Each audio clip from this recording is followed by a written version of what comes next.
Seyoum Tsehaye, can you please tell me what is your responsibility and how is the organization of Eri-TV? My responsibility here is as a provisional head for the Eritrean television service.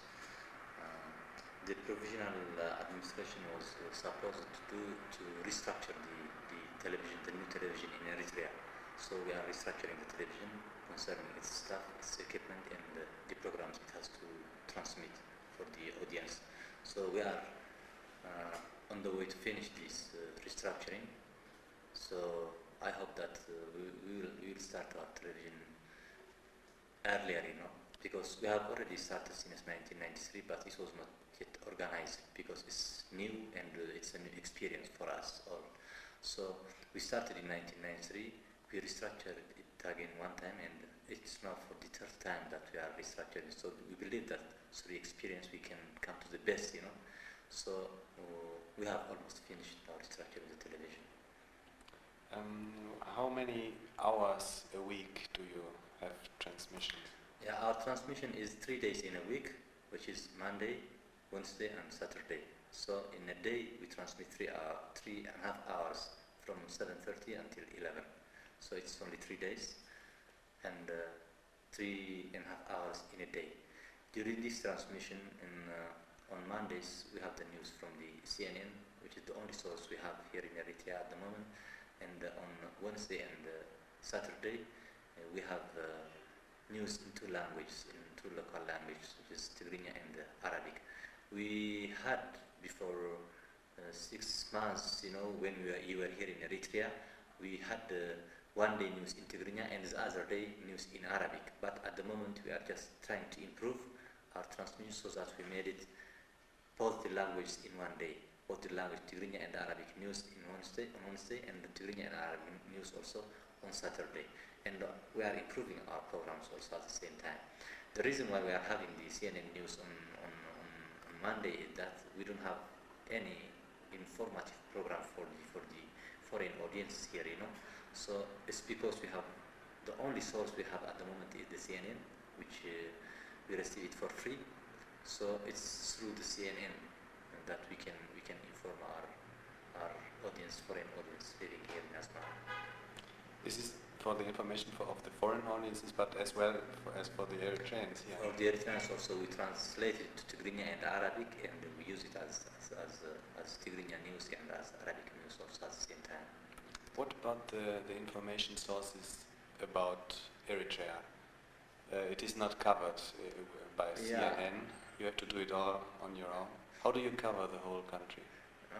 It's a program for the future, because you know very well our television. Eritrea has never had a television, and it's a country that waged 30 years war. So it was completely devastated, So there was no life in Eritrea. It was only a life of resistance. So we resisted and we achieved victory. It's only 3 years since we are independent. So during all these years of colony, Eritrea never had a television, and our people never know what the television is. They've been receiving a television from the relay station here from Ethiopia, which was completely a propaganda and the military and totally against the people of Eritrea, so the people never liked it. Now we have this transmitter. It can transmit only some 120, 130 kilometers from Asmara. It doesn't cover the whole nation. But what we believe is from the struggle, we have to do what we can do with what we have, and that's what we are doing. Our staff is new, we don't have the full equipment, but we are doing at least what we can do, and the people are very happy, because it's the first time that they are seeing their picture in the screen, their language, and in their favor also, in their good future. So it teaches, educates, informs the people, So we can say that the television at the moment is not a television the same as you have in Germany or in Europe, But we have what we can have, and our audience is satisfied with what we have, with what we are doing. What do you know? Do you know some statistics about your audience? How many TV sets do exist? We don't have yet that statistics, but I know that there are some 20,000 TV sets in Eritrea, and before 4 years, before independence, before victory, there were very few TV sets because they don't want to see the Ethiopian television. It was completely against the Eritrean people. But now people are buying, so you cannot keep the exact record or the exact number of the televisions that are existing in Eritrea at the moment because many televisions are coming in, so people are buying a lot of televisions for just to watch our program. Yes, and in but what impressed me in addition is that we are just transmitting these pictures or these programs 3 days in a week. It is, I can say it is very poor comparing it to other countries' televisions, but we are receiving many letters in a week, I am receiving many letters here from the audience because the people, they know that it's their own television. They know it's the first time they are having this television, so they want that this television is improved, So whether we can do it or not is another question. But people are very concerned and very interested in the television. They take it as their own television, so they send me a lot of letters, so many letters. So I'm very happy that our people are more concerned about their own television and just want or willing to improve it, to improve its programs and make it daily. And in which parts of the country can people receive the TV? It's very short distance. Yeah, as I have told you, it's not a transmission. It's not nationwide transmission. Yeah, as I have told you, the transmitter here is a relay transmitter which been receiving programs from Ethiopia. Now we modified it and we just use it to transmit some distance from Asmara. So it's only 120, 150, sometimes it's only 40, 50 kilometers because of the mountains towards Karen. And to the sea, to the Red Sea, it transmits, it broadcasts up to the Dahlak Islands. It means some 150 or 60 kilometers. And towards the south, it goes up to Adikai, the capital city of Akalaguzai, 115 kilometers. So it doesn't cover the whole nation, but it can go some distance from Asmara. Tell me something about the people who work here.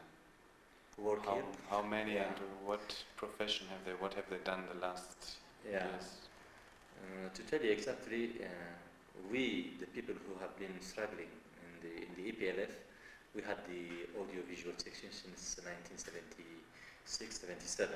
So we've been recording pictures, video pictures, and 16mm pictures. So I can say that we have been recording the whole condition life of the people, drought, bombardment, enemy bombardment, and battles also, different battles. So we record at least the history of this struggle. So these people who came from the field, they were some 8, 9 people. They know how to write articles and they know very well how to make pictures because they were been in a condition where there can be different pictures and different chance to make pictures, and they are also very willing to make these pictures because it's history, recording history. Because of this, these people have recorded a lot of pictures and they have experienced a lot. So they don't know about what is being done in other countries, So these people doesn't know about television, but they know very well about picture and how to write articles. And television is picture. Me, as an example, I was a cameraman. I've been writing and I've been making the camera for about 13, 14 years. So I know very well about picture, how to make pictures, how to just capture good pictures. That's what we know. But about television programming, we never know that before. So when we came here, there was no television and there was no civilian experience in television also because the Ethiopians never allowed the Eritreans to work in their television, in their media. So we didn't have anything. As a staff, as a worker, as an employee, we never had anything. So we just started like that. And it's like that we waged 30 years war and we won, So we believe that we start with what we have. So we started with the new staff. We have students from the university, we brought them here. We had some 3 months course, and with that course, we just started. Until now, nobody has gone abroad, We need exposure, we need training. But we didn't go abroad. We know the need of our people, and we are just doing this television you saw yesterday or the day before. do you wish for the future? Me personally, Yes. I wish I live with pictures, and the pictures satisfy our Eritrean audience, and I wish with my pictures I tell the life and the struggle we waged, Eritrean people waged, see the foreign audience also in different countries of the world, so culturally, economically, politically, in every aspect. I want to just make a communication between the Eritrean people and the people living in other countries, so that they can be one people, they can help each other, and they can know each other also very well, if I can do that with my pictures.